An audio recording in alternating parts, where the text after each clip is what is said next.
Muy buenos días, mis amados hermanos. Por la gracia de nuestro buen Dios estamos despiertos a este nuevo día. Demos gracias.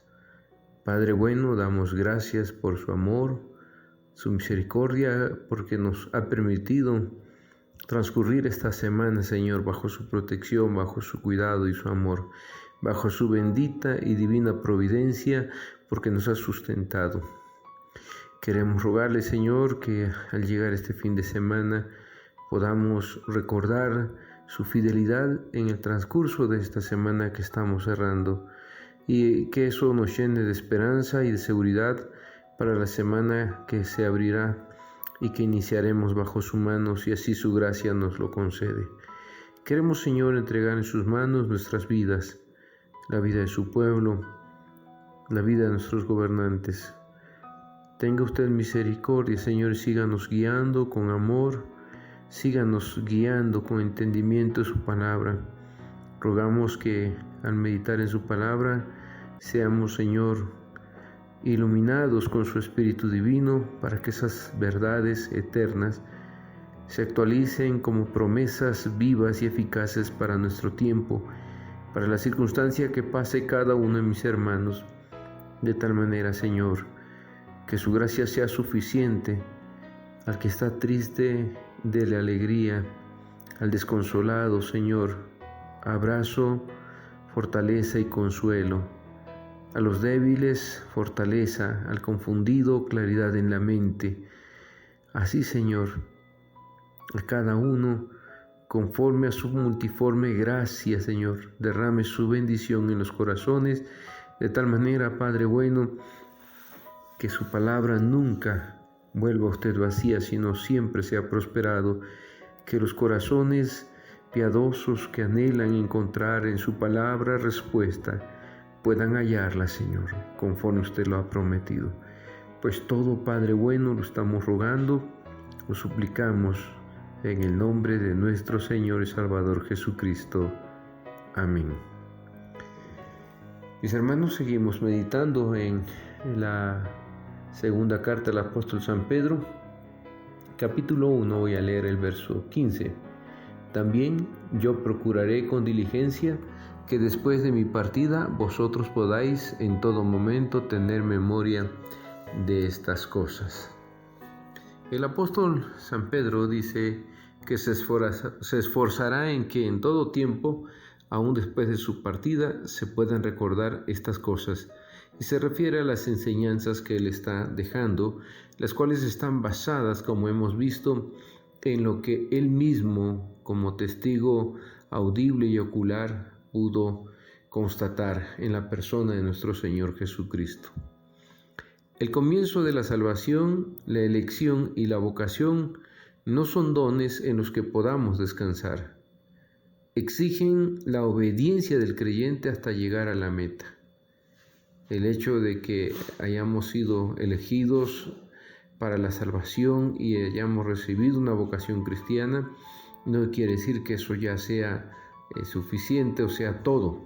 El creyente que verdaderamente comprende lo que significa la gracia del Señor se compromete en obediencia porque está la exigencia de la obediencia hasta llegar a la meta. Ya nuestro Señor Jesucristo lo decía: si alguno quiere venir en pos de mí, tome su cruz, niéguese a sí mismo y sígame cada día. Hay una exigencia entonces, no se puede ser discípulo de Cristo sin pasar por ese discipulado de la cruz que nosotros hemos hablado en otros momentos ya.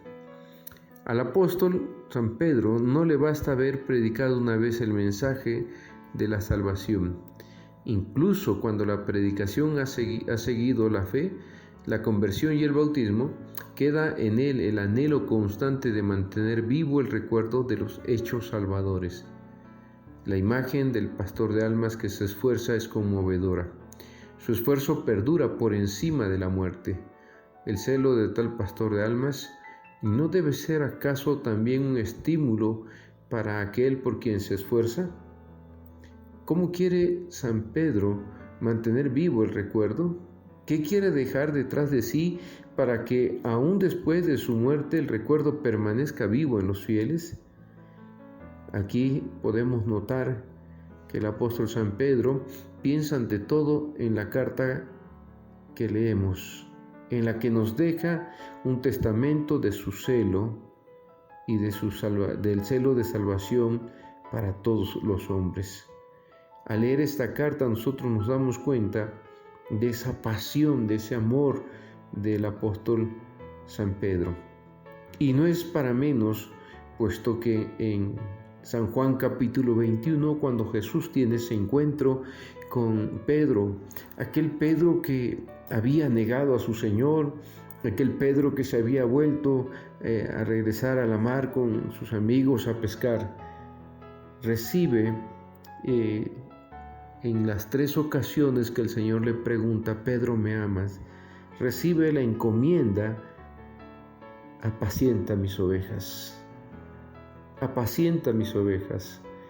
Y yo creo que esa experiencia tan profunda de haber estado en contacto con el Señor, de haber sido vindicado y restaurado en su propio corazón en ese diálogo y escuchar: apacienta mis ovejas. Pedro sabía que la obediencia a ese llamado era algo vital, crucial, todo el tiempo que le tocara peregrinar sobre la tierra.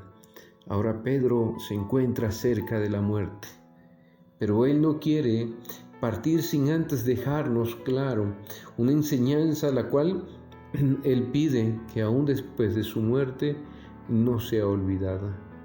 Como hemos dicho, no solo se trata del celo profundo del apóstol San Pedro por la tarea y la vocación recibida, sino que también nos recuerda al estilo de Moisés, de Josué y de otros grandes líderes y hombres que al final de sus vidas dieron discursos tan convincentes, tan emotivos, que buscaban que el pueblo de Dios no se apartara, sino que permaneciera fiel a su Señor. Así, al leer esta segunda carta, sabemos que Pedro está llegando a la parte final de su vida. Él lo sabe porque le ha sido revelado y quiere dejar en el corazón de sus oyentes este discurso final que es como un testamento de su celo por la salvación de todos los hombres. Lo que aparece como última voluntad lleva un carácter de urgencia, de importancia, de responsabilidad. ¿Quién quiere ser un charlatán en su última hora? ¿Quién estaría dispuesto a dar un discurso vano y superfluo si sabes que es tu último momento? Por eso, esta carta tiene una fuerza profunda en el corazón de un hombre que ama a sus ovejas, pero que ama a todos los hombres y que anhela la salvación de todos los hombres, porque él mismo fue salvo, restaurado y rescatado por su Señor. Así, nosotros encontramos un mensaje muy pertinente, esencial y vital en esta carta. No estamos hablando de un charlatán o de alguien que quiere dar un discurso emotivo para dejar bien su nombre, no. Encontramos un hombre que quiere que el pueblo que escucha este mensaje nunca se aparte de su Señor. Mediante este documento escrito, la voz del apóstol será audible incluso después de su muerte. Al meditarlo nosotros parece que estamos frente a este apóstol escuchando sus palabras finales. La palabra puede ser muchas veces fugaz, pero lo que queda escrito es duradero y conserva algo. El apóstol quiere que su palabra sea escuchada siempre. Y es que así es como sucede. A través de los siglos, la Iglesia ha estudiado esta segunda carta del apóstol San Pedro, como también la primera, pero especialmente la segunda carta que revela el sentir del apóstol acerca del conocimiento de su pronta partida. y podemos estudiarla, meditarla y darnos cuenta de la riqueza de la palabra, del celo de Pedro por las almas, y se preocupa tanto que quiere, aún después de su muerte, te siga recordando lo que Él ha enseñado. Y lo que Él enseña no es tampoco un asunto superfluo, porque Él da testimonio de lo que pudo ver, de lo que pudo oír y de lo que pudo experimentar en la presencia de nuestro Señor Jesucristo. Entonces, al estudiar esta palabra, nosotros nos encontramos con esta enseñanza que sigue siendo escuchada hasta nuestros tiempos. Luego, el apóstol San Pedro, versículos 16 al 18, nos hablará de la transfiguración y la parucía de Cristo. Dice, porque no os hemos dado a conocer el poder y la venida de nuestro Señor Jesucristo, siguiendo fábulas artificiosas, sino como habiendo visto con nuestros propios ojos su majestad. Pues cuando Él recibió de Dios Padre, honra y gloria, le fue enviado desde la magnífica gloria una voz que decía, este es mi Hijo amado, en el cual tengo complacencia. Y nosotros oímos la voz enviada del cielo cuando estábamos con Él en el Monte Santo. La mayoría de los fieles conocen la doctrina de la parucía de Cristo, pero no debe parecerles mal que se les recuerde de nuevo esta verdad. Algunos saben que Cristo viene pronto, pero la vida que llevamos puede absorbernos, distraernos de tal manera que es importante que se nos esté recordando esta doctrina bíblica constantemente. La preocupación urge. La razón es que la parucía de Cristo en gloria no es una verdad inventada por el ingenio humano, sino que es una verdad fundada en la revelación de la gloria de Cristo en aquella transfiguración.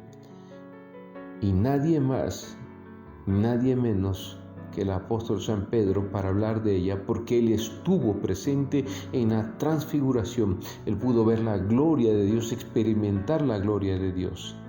La palabra de Dios definió allí a Jesús como el Mesías y portador de salvación.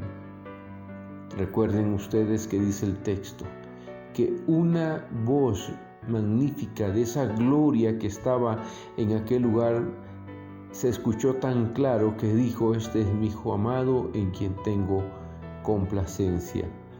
Así, a Jesús se le presenta como el Mesías y como el Salvador a través de esa confirmación. Así que si Jesús es el Mesías y el Salvador, tenemos que pensar que en la parucía, en la segunda venida, Él vendrá con poder y con gloria y erigirá el reino eterno, como nos dice el verso 17.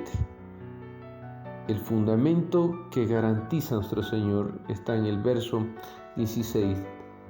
Dice, porque no os hemos dado a conocer el poder y la venida de nuestro Señor Jesucristo siguiendo fábulas artificiosas, sino como habiendo visto con nuestros propios ojos su majestad. Lo que el apóstol San Pedro nos está recordando acerca de la venida del Señor Jesucristo y de la gloria que con Él vendrá, no es un asunto de fábulas o cuentos. Jesús es un ser histórico, está probadísimo. Nadie puede negar que Él no haya estado aquí en la tierra. No se puede negar esto. Tan es así que la historia se dividió en un antes y un después de Cristo. Así, cuando Pedro dice acerca de lo que él vio, escuchó y experimentó, está hablando de algo que es real. Por eso dice el apóstol San Pedro, no os dimos a conocer el poder y la parucía de nuestro Señor Jesucristo, siguiendo ingeniosas fábulas, sino porque fuimos testigos de la majestad suya.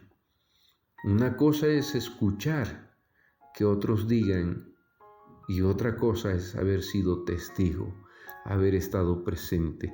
De tal manera que las palabras del apóstol San Pedro no son palabras inventadas, tienen la fuerza de todo su corazón, de todo su ser, que seguramente cada que recordaba esa experiencia en el monte, su espíritu se conmovía ante aquella gloria que pudo ver.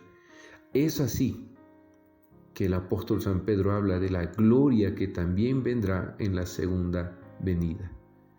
Dice él: os hemos dado a conocer el poder y la parusía de nuestro Señor. La parusía de nuestro Señor con poder es un elemento esencial de la predicación cristiana y debe seguir siéndolo. Cristo viene, pero ya no vendrá como vino la primera vez. Su gloria inundará el mundo y el universo entero cuando Él descienda con sus santos ángeles. Él vendrá como juez de toda la tierra. Los poderosos del mundo quedarán postrados, todas las naciones, porque cuando Él venga, mis hermanos, vendrá como Rey de Reyes y Señor de Señores. Y el apóstol San Pedro experimentó en el monte de la transfiguración esa gloria del Señor, pero la gloria que viene ha de ser, y así se revela con poder, mis hermanos. Ni siquiera nuestra pobre mente nos da para comprender esa gloria que ha de manifestarse, ese poder de nuestro Señor cuando Él se presente. Solo tenemos algunas descripciones que nos llenan de emoción, saber que pronto viene el Señor a instaurar su reino de justicia y de paz. Gloria a Dios por ello. Que estas reflexiones estén despertando nuestro espíritu para estar atentos, esperando la pronta venida de nuestro Señor. Que el Señor les bendiga, mis amados hermanos. Si el Señor lo permite, el próximo lunes continuamos con nuestras reflexiones.